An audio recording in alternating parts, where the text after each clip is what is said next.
والعام كل لفظ ينتظم جمعا من الافراد اما لفظا او معنی.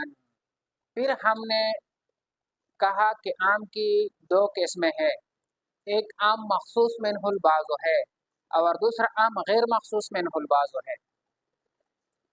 تو کتاب میں تو ہم پڑھتے ہیں اور جو کتاب میں مثالیں مذکور ہوتی ہے اس میں تو ہمیں پتہ چل سکتا ہے کہ مخصوص منہ البعض یا غیر مخصوص منہ البعض ہے، یا اور ان کے علاوہ ہم کو کیسے پتہ چلے گا؟ ہم عام کی مثالیں کہ کیسی استخراج کتاب اللہ اور حدیث مبارکہ سے کریں گے، یہ مخصوص منہ البعض ہے یا یہ غیر مخصوص منہ البعض ہے.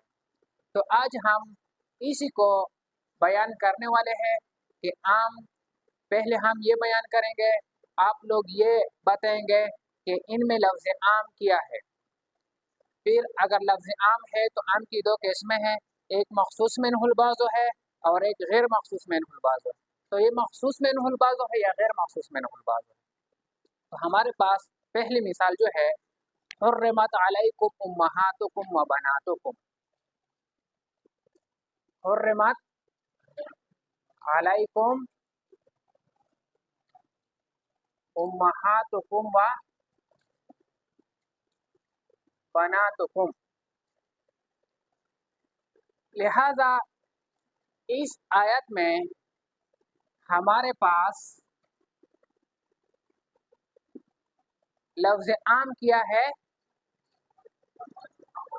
امہاتکم و بناتکم.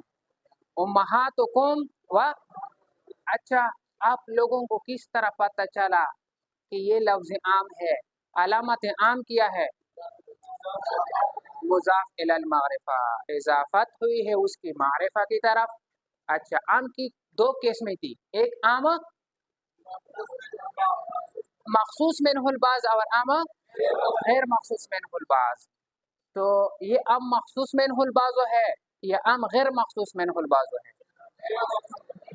یہ جو ہے عام غیر مخصوص منہ البعض ہے، لم یخص عنہ البعض، اس سے کوئی فرد بھی خاص نہیں ہوا، اس لیے کہ ماؤں میں سے کوئی ایک ماں یا بنات میں سے کوئی ایک بنت کے ساتھ بھی نکاح جائز نہیں. تو اس سے ایک فرد بھی خاص نہیں ہوا، جب ایک فرد بھی خاص نہیں ہوا تو یہ لم یخص عنہ البعض ہے. دوسری مثال ان اللہ بکل شیء علیم. ان اللہ بکل شیء علیم، یہاں پر ہمارے پاس لفظ کل شیء ہے، علامت عام کیا ہے لفظ کل کا ہونا اور اس طرح لفظ شیء کا ہونا.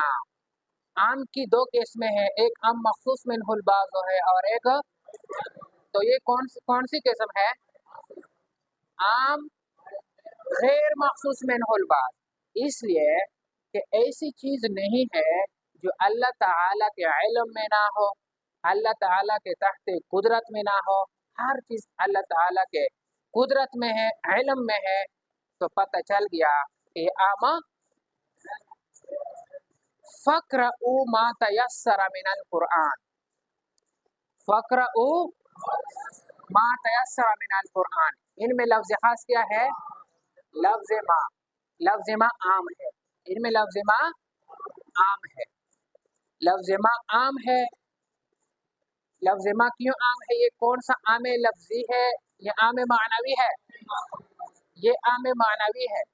اچھا لہذا پتہ چل گیا کہ جمیع ما تیسر من القرآن کو شامل ہے. یہ ما جو ہے جمیع ما تیسر، لہذا پتہ چل گیا کہ نماز کی صحت جو ہے وہ سورۃ الفاتحہ پر موقوف نہیں. نماز کی صحت سورۃ الفاتحہ پر، جس طرح امام شافعی صاحب کہتے ہیں، ہم کہتے ہیں کہ ما عام ہے، جمیع ما تیسر من القرآن کو شامل ہے، خواہ سورۃ الفاتحہ ہو یا سورۃ النصر ہو یا سورۃ البقرہ ہو. لہذا نماز کی صحت سورۃ الفاتحہ پر موقوف ہو نہیں. مثال نمبر 4 من دخلہ کان آمنا. من کان آمنا، یہاں پر لفظ عام جو ہے وہ کیا ہے؟ من. لفظ من اسم موصول کا ہونا. من دخلہ کانا، اس میں لفظ عام جو ہے وہ لفظ من ہے. وہ کیا ہے؟ من ہے. عام لفظی ہے یا معنوی ہے؟ عام معنوی ہے. عام مخصوص منہ البعض ہے یا غیر مخصوص منہ البعض ہے؟ غیر مخصوص منہ البعض ہے. جو بھی داخل ہو جائے وہ امن میں ہوگا. ان سے ایک فرد بھی خاص نہیں کیا گیا ہے. ولا تأکلوا مما لم یذکر اسم اللہ علیہ، مثال نمبر 5 ہے. ولا تأکلوا مما لم یذکر اسم، ان میں لفظ ما خاص ہے، لفظ ما عام ہے. کیا ہے؟ لفظ ما عام ہے، اور یہ جو ہے لم یخص عنہ البعض ہے، اس سے کوئی فرد بھی خاص نہیں کیا گیا ہے. مثال نمبر 6، کل نفس ذائقۃ الموت. کل، یہاں پر عام جو ہے وہ کل نفس ہے. کیا ہے؟ عام غیر مخصوص منہ البعض ہے. ایسا کوئی فرد نہیں ہے جو زندہ رہے اس پر موت نہ آئے. مثال نمبر 7، کل من علیہا فان. کل من علیہا فان. کل اور لفظ من جو ہے یہ خاص ہے. یہ کیا ہے؟ یہ لفظ عام ہے. کل اور من کیا ہے؟ لفظ عام ہے، اور عام غیر مخصوص منہ البعض ہے. ہر ایک جو ہے فانی ہونے والا ہے. مثال نمبر 8، والمطلقات یتربصن بانفسهن ثلاثة قروء. ہم نے عام کی تعریف کی تھی. والعام کل لفظ ينتظم جمعا من الافراد. تو آپ یہ سمجھے کہ یہ گول دائرہ جو میں نے لگایا ہے یہ ہمارے پاس لفظ عام ہے. یہ کیا ہے؟ لفظ اور العام جمع من الافراد، افراد کو شامل ہوتا ہے. اور مدخول بہا، غیر مدخول بہا، حرہ، بندی، حاملہ، غیر حاملہ، صغیرہ، کبیرہ، یہ اس عام کے افراد ہیں. یہ اس عام کے والعام کل لفظ ينتظم جمعا من الافراد اما لفظا او معنی. تو والمطلقات یتربصن بانفسهن ثلاثة قروء، یہ لفظ عام ہے. والمطلقات لفظ عام ہے، اور یہ عام غیر مخصوص منہ البعض نہیں بلکہ یہ عام مخصوص منہ البعض ہے. تو جب عام مخصوص منہ البعض ہوا تو ہم نے کہا تھا کہ مخصوص منہ البعض وہ ہوتا ہے جس سے بعض افراد خاص کیے گئے ہو، بعض افراد خاص کیے گئے ہو. تو ہم دیکھتے ہیں کہ ان سے کون کون سے افراد ہم نے خاص کیے ہیں. تو خاص کرنے کے لیے مخصص کی ضرورت پڑتی ہے. خاص کرنے کے لیے جس طرح کہ آپ لوگوں نے احل اللہ البیع وحرم الربا وحرم، تو ہم نے کہا تھا کہ احل اللہ البیع وحرم الربا، اس میں لفظ ربا جو ہے لفظ عام ہے. یہ کیا ہے؟ لفظ عام ہے. ہر قسم کی جس میں زیادتی ہو اس کو شامل ہے. تو اس کے لیے ہم نے مخصص نبی کریم صلی اللہ علیہ وسلم کی حدیث الحنطۃ بالحنطۃ الشعیر بالشعیر والاشیاء ستہ کے ذریعے ہم نے تخریج کی. تو یہ والمطلقات یہ ہمارے پاس لفظ عام ہے، اور عام بھی ہے غیر مخصوص، مخصوص منہ البعض، عام مخصوص منہ البعض. تو مطلقات عام ہے، خواہ مدخول بہا ہو یا غیر مدخول بہا ہو، حرہ ہو یا باندی ہو، حاملہ ہو یا غیر حاملہ ہو، صغیرہ ہو یا کبیرہ ہو. اچھا، جب مخصوص منہ البعض ہوا تو ان سے کون سے وہ کون سے افراد ہے جس سے ہمیں نکالے؟ مخصص کیا ہے. اگر مخصص ہے تو مخصص سے معلوم ہے یا مجهول ہے. تو ہم دیکھتے ہیں مطلقات عام ہے، یہ سب کو شامل، خواہ مدخول بہا ہو یا غیر مدخول بہا ہو. تو ہم نے وہ عورت جو غیر مدخول بہا ہو وہ خاص کر دیا کہ اس کی عدت جو ہے وہ ثلاثۃ قرون نہیں ہوگی، 3 حیض. تو ہمارے پاس محاسس کیا ہے؟ یا ایھا الذین آمنوا اذا نکحتم المؤمنات ثم طلقتموهن ان تمسوهن فما لكم علیہن من عدۃ تعتدونها ثم طلقتموهن. آپ اس کو طلاق دے قبل اس کے ان تمسوهن کہ آپ لوگوں نے اس کو چھوا نہیں، آپ لوگوں نے اس کے ساتھ جمع نہیں کیا. تو وہ عورت جس کے ساتھ نکاح کیا لیکن جماع سے پہلے قبل دخول طلاق دیا تو اس کی عدت جو ہے وہ ثلاثۃ قرون نہیں ہوگی. لہٰذا یہ آیت جو ہے یا ایھا الذین آمنوا، یہ اس والمطلقات عام کے لیے مخصص ہوا، اور مخصص جو ہے وہ ایک محاسس سے معلوم ہے اور ایک محاسس سے مجهول ہے. یہ محاسس سے معلوم ہے اس لیے کہ اس نے خاص فرد یعنی غیر مدخول بہا کو نکالا کہ اس کی عدت ثلاثۃ قرون نہیں، اس کی عدت ہے نہیں ہے، اس کی عدت ہے نہیں. اچھا، خواہ خرہ ہو یا باندی ہو، متعلقات کی قاعدہ عام ہے، خرہ ہو یا باندی ہو.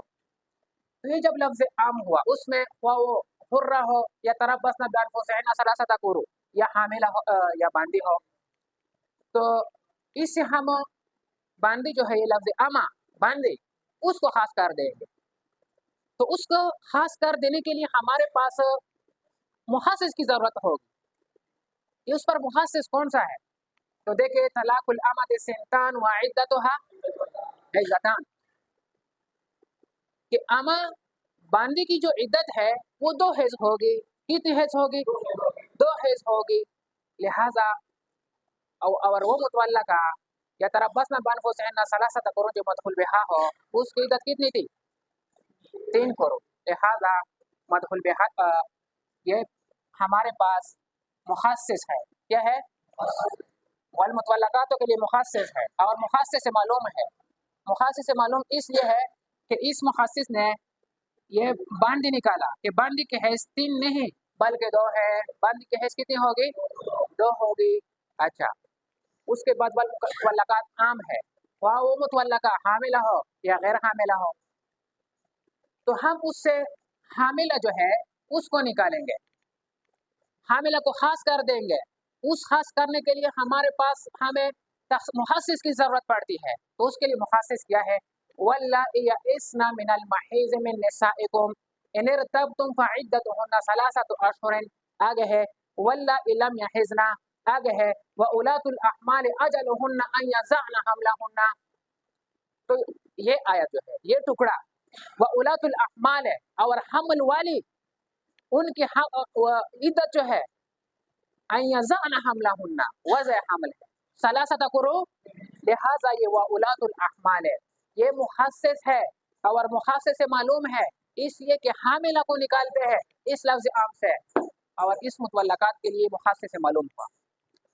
اور اسے نہ پیش دے لگا. ہاں، اس کے بعد 3 قروء والمطلقات یہ عام ہے، خواہ وہ صغیرہ ہو یا کبیرہ ہو. خواہ صغیرہ ہو تو ایسی صغیرہ کو تو ویسے بھی حیض نہیں آتی، اور ایسی کبیرہ جو اس کو حیض نہیں آتی اس کو واللائی یئسن من المحیض. واللائی اور عورت یئسن جو نا امید ہو من المحیض حیض سے فعدتهن 3 اشہر، تو اس کی عدت جو ہے وہ 3 مہینے ہوگی. لہذا متولقات سے وہ صغیرہ بھی نکل گیا اور کبیرہ بھی نکل گیا، دونوں نکل گیا جس کو حیض نہیں آتی. واللائی یئسن من المحیض جو حیض سے کیا ہو نا امید